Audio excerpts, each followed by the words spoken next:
this is a story that concerns Democratic Senator Dianne Feinstein.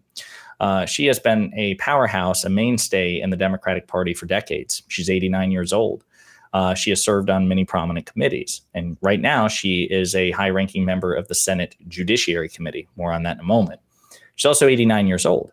And, you know, age is not necessarily a reflection of competence or anything else. We've seen people, Bernie Sanders is a great example, somebody that if you look at clips of Bernie Sanders in 2023 versus in 1993, there seems to be a seamless continuity there.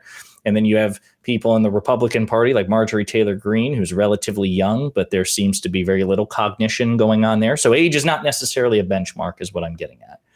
But there have been credible reports for years, not rumors, salacious rumors from Republicans, but credible reports from Democratic staff and staff of other Democratic senators that Dianne Feinstein, she is in a state of cognitive decline.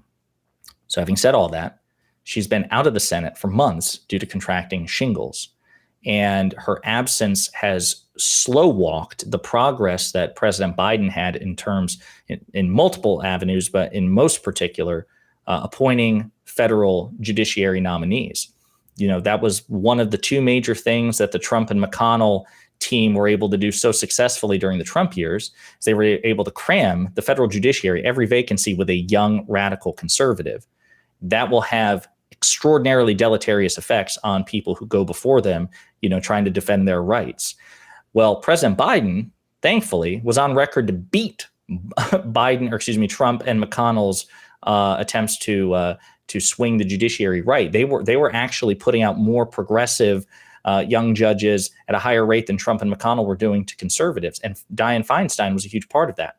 But her absence for the past few months has halted, seriously undermined that progress, leading many people to call for her to resign. So that brings us to this clip. She recovers from shingles. She's brought back into the Senate. And this exchange happens between her and a reporter. So I want to play this for you now, and then we'll dive into it. What have you heard? What have I heard about what? About your return. How have they felt about your return? No, I haven't been gone. Okay. You should follow them. I haven't been gone. I've been working. You've been working from home is what you're saying? No, I've been here. I've been voting. Please, either know or don't know.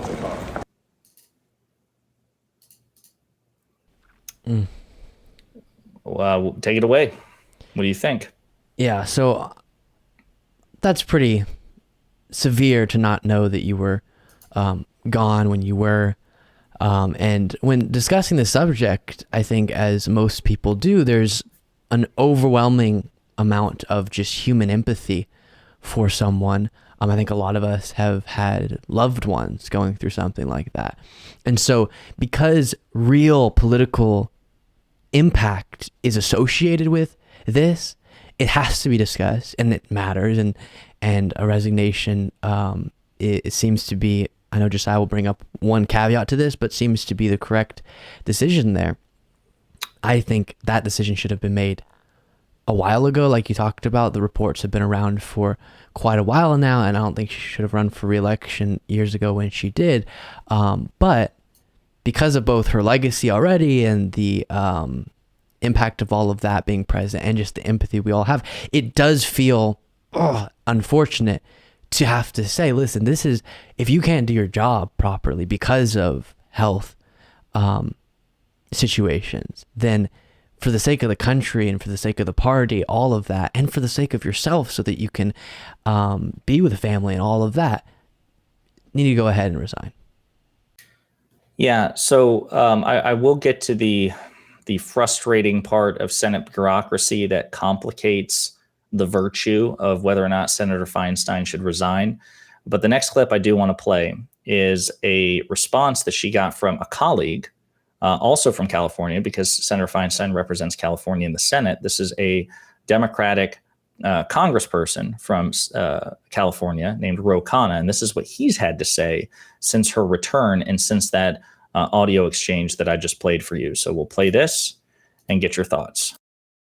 Earlier, you and I were both on the Hill. I had a chance to speak with California Congressman Ro Khanna, who has been calling on the senator to resign. That was before all of this new information came out. Let's take a listen. It's a very sad situation. Anyone who saw her interaction the other day, I mean, she didn't know that she had been out for 3 months. I just think she's had a remarkable career. She's served honorably. It's time for people close to her to tell her to do the right thing and step aside. But she says she is still committed to the interest of California, serving the people of California. Shouldn't she be allowed that opportunity?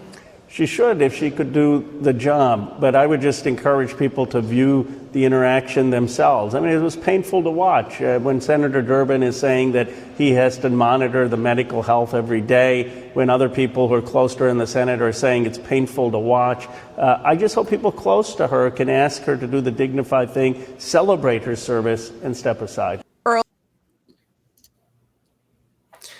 Yeah, so before I jump into, again, that asterisk, which complicates this issue, what are your thoughts on the fact that her colleague in the other chamber of Congress has publicly called on her to either resign or to pressure her, or for her loved ones to advise and even pressure her, if need be, to resign? Yeah, I think he's been one of the most, if not the most, outspoken on this as of recently, and I'm sure he's getting some backlash for that, again, because of the empathy that goes along. But I do think if you tap into that and understand that this being the way that her career ends, with this moment of conflict and all of that and the political implications of it, isn't actually the best for her either. And let what your legacy has been stand, and then make the decision, or those around her help her make, encourage her to make the decision to go ahead and step down and resign. Like I said, for the sake of the party, lots of political implications of that, with the confirming of judges, and then also for the sake of the country because of that, and for, like I said, her. But because of everything I've just mentioned, it definitely, the human element makes it where Ro Khanna, like I said, is doing a pretty courageous or possibly challenging action there of speaking out like he is. Yeah, no, absolutely. I'll just say, because again, I think you covered, I think you analyzed that very well. I agree with you that it was, you could make the argument that it was brave for him to do that because he's publicly breaking ranks in so many ways, to publicly call on her to do what she's done. You have to do it with empathy and compassion. It also, there is some political sense behind it. She represents California. If she were to resign, she would be replaced by Democratic Governor Newsom.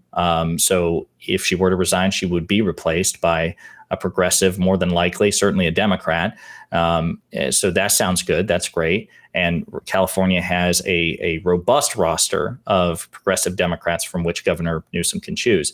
Here's the little asterisk, though, because early on, I too was saying, oh, Senator Feinstein, with all due respect, you need to resign. You need to put country above everything else at this point. You need to consider your legacy. You need to consider your own personal health. This probably can't be good for your health. It's a pretty stressful job, I imagine, trying to legislate at the federal level and certainly dealing with the Republican Party. What I found out was, and this was courtesy of a CNN interview between Jake Tapper and Senator Sheldon Whitehouse of Rhode Island, who is one of my favorite Democratic senators. He is just an intellectual powerhouse. See, he also sits on the Judiciary Committee. And like we talked about earlier, Senator Feinstein's absence was slow walking the president's judicial nominees, undermining that momentum. And people were understandably getting frustrated, myself included, and again, calling on her to resign. But Senator Whitehouse pointed out, here's a problem. During Feinstein's absence, she finally agreed to allow a temporary replacement to take her place on the Judiciary Committee while she was recovering from shingles. But in order for that temporary replacement to take her seat on the Judiciary Committee, they needed more than 60 votes, so a supermajority, a filibuster-proof majority in the Senate, which Democrats don't have, so you'd need 8 to 9 to 10 Republicans to back it, or you would need unanimous consent in which just no Republican objects. When they attempted to do that, Republicans objected. They couldn't get the votes from 10 Republicans to offer her seat up to a temporary replacement in good faith. And they couldn't get unanimous consent. You had Republicans take to the floor and actually accuse Democrats of trying to push Feinstein out the door despite her service. It was obviously a bad faith, insincere attempt on their part to just deny Democrats the additional seat they needed to resume the momentum of getting President Biden's judicial nominees out the door. So Senator Sheldon Whitehouse points out, if that was on a temporary basis, the same thing applies to a permanent replacement. If Senator Feinstein were removed from the committee, if she were temporarily out due to sickness, or if she left the Senate, if she resigned from the Senate, it would be the same thing. Her vacancy would have to be filled by either unanimous consent, or they would need to get 10 Republicans approximately to back a replacement. Maybe that would happen in the event she chooses to resign. Maybe there would be 10 sitting Republican senators to find enough conscience to say, you know what, she's doing the right thing for herself. Democrats still have a majority. They are owed the seat. We need to back a vacancy. But I think Senator Whitehouse is pretty reasonably skeptical that that would happen. So to me, this goes back to what you were saying earlier, Luke. In my opinion, it's easy to look back and play armchair quarterback. She should not have run for re-election in the first place. But now that she has, and now that she won, we are in a difficult position in large part because of GOP bad faith.